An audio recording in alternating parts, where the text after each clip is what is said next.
বর্তমানে ভারতে social media ইউজারের সংখ্যা 100 কোটিরও বেশি। তবে সোশ্যাল মিডিয়া ক্রিয়েটরের সংখ্যা মাত্র 40 লাখ। আপনি কি একজন social media influencer? YouTube, Facebook, Instagram বা টুইটারের মতো জনপ্রিয় প্ল্যাটফর্মে আপনি কি ভিডিও ক্রিয়েট করেন? তাহলে সরকারের পক্ষ থেকে আপনি প্রতি মাসে 2 থেকে 8 লক্ষ টাকা ইনকামের সুবিধা পাবেন। 27শে আগস্ট 2024 তারিখে ইউপি সরকার ডিজিটাল মিডিয়া পলিসি চালু করেছে। আজকের এই ভিডিওটিতে আমি আপনাদের সাথে আলোচনা করব এই ডিজিটাল মিডিয়া পলিসি কি এবং কি কারণে এই পলিসি চালু করা হয়েছে, এই পলিসির মাধ্যমে ক্রিয়েটররা কিভাবে উপকৃত হবে এবং প্রতি মাসে আপনি কিভাবে 2 থেকে 8 লক্ষ টাকা ইনকামের সুবিধা পাবেন। তাই ভিডিওটি বিনা স্কিপ করে সম্পূর্ণ দেখবেন। এই ভিডিওটি বেশি বেশি করে শেয়ার করবেন আপনার পরিচিত সমস্ত ক্রিয়েটরদের সাথে। এরকম ইউনিক ও হেল্পফুল ভিডিও পেতে ভিডিওকে লাইক, চ্যানেলটিকে সাবস্ক্রাইব ও ফেসবুক পেজটিকে ফলো করে পাশে থাকবেন। তো চলুন আজকের ভিডিও শুরু করা যাক। বর্তমানে যে কোনো কোম্পানির প্রোডাক্ট বা গভর্নমেন্ট স্কিম সবথেকে বেশি স্পন্সর করা হয় বর্তমানে সোশ্যাল মিডিয়ায়। বর্তমানে ভারতে সোশ্যাল মিডিয়া ইউজারের সংখ্যা 100 কোটিরও বেশি, আর এই ভিডিও ক্রিয়েটরের সংখ্যা মাত্র 40 লাখ।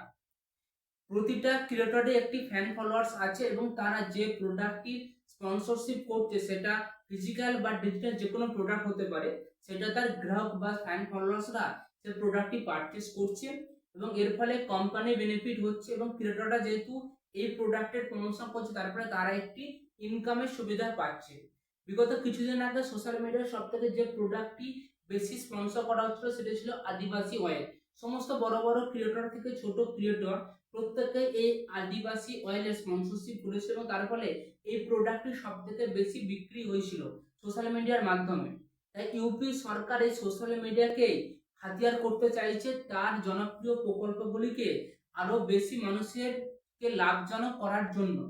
ইউপি সরকারের পক্ষ থেকে জানানো হয়েছে এই ডিজিটাল মিডিয়া যে পলিসি আনা হয়েছে এটি মূলত দুটি কারণে। প্রথমত এর ফলে যে বর্তমানে যে বেকারত্ব সংখ্যা আছে সেটি কমবে এবং তার ফলে ইকোনমিক আরো বেশি বৃদ্ধি পাবে এবং সরকারের যে জনপ্রিয় প্রকল্পগুলি আছে সেগুলি আরো বেশি মানুষের কাছে যাবে এবং তারা এর লাভ উঠাতে পারবে।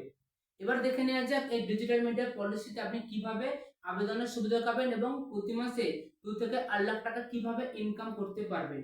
ডিজিটাল মিডিয়া পলিসিতে বলা হয়েছে আজকে যদি আপনি কোনো কোম্পানির প্রোডাক্ট প্রমোশন করেন তো সেটা একটি এগ্রিমেন্ট আপনাকে করতে হবে বা রেজিস্টার করতে হয়। সেটি একটি ভিডিওর জন্য হতে পারে বা একাধিক ভিডিওর জন্য হতে পারে।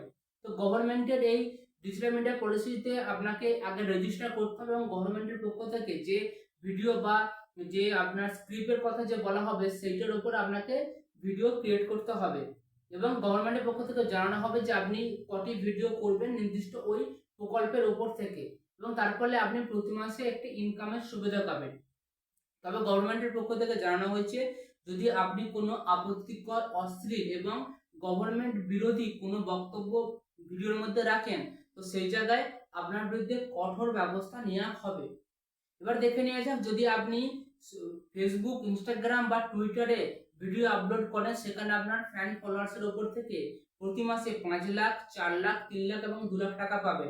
এবং যদি আপনি ইউটিউবে ভিডিও, শর্ট ভিডিও বা পডকাস্ট আপলোড করেন তো সেখানে আপনি ভিডিওর জন্য প্রতি মাসে 8 লক্ষ টাকা, শর্টের জন্য প্রতি মাসে 7 লক্ষ টাকা, পডকাস্টের জন্য আপনি প্রতি মাসে 6 লক্ষ টাকা এবং 5 লক্ষ টাকা ইনকামের সুবিধা পাবেন। এই ইউপি সরকারের ডিজিটাল মিডিয়া পলিসির মধ্যে আর কোনো গুরুত্বপূর্ণ আপডেট থাকে যা আমি এই ভিডিওটিতে আলোচনা করিনি অবশ্যই ভিডিওর কমেন্টে জানাবেন। আজকের এই ভিডিও সম্পর্কে আপনার মতামত ভিডিওর কমেন্টে জানাতে ভুলবেন না। তো চলুন দেখা হচ্ছে পরবর্তী কোনো ইউনিক ও হেল্পফুল ভিডিওতে।